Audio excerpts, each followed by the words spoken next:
Улаанбаатарх 300 мегабайт цахилгаан станц.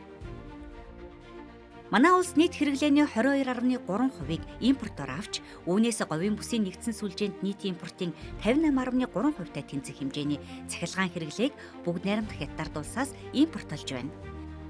Цахилгааны ачаалал жилд дунджаар 7%-аар өсөж байна.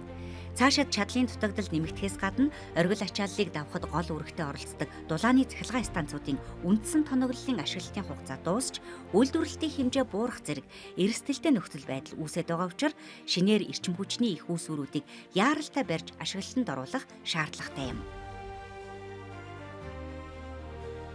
Энэ хүрээнд эрчим хүчний хангамж, их үүсвэрийг төрөлжүүлэх зорилгоор баруун далайн урдыг түшгэлсэн цахилгаан станцын төслийг хэрэгжүүлэхээр төлөвлөд байна. Энэхүү Улаанбаатарх 300 мегабайт цахилгаан станц нь эрчим хүчний төвийн бүсийн нэгдсэн сүлжээнд жилд 1460-аас 1890 сая кВт цаг цахилгаан үйлдвэрлэл нийлүүлж, эрчим хүчний дутагдлыг нөхөх өндөр ач холбогдолтой хэмээн үзжээ. Баруун далайн орд нь эрчим хүчний хүрэн үүрсний орд болох нь тогтоогдсон тул ордыг эдийн засгийн эргэлтэд оруулах хэтийн төлөвлөгөөг цахилгаан станц болон уул уурхай чиглэлээр байхаар гаргаж, техник эдийн засгийн үндэслэлийг боловсруулан ажиллаж байна.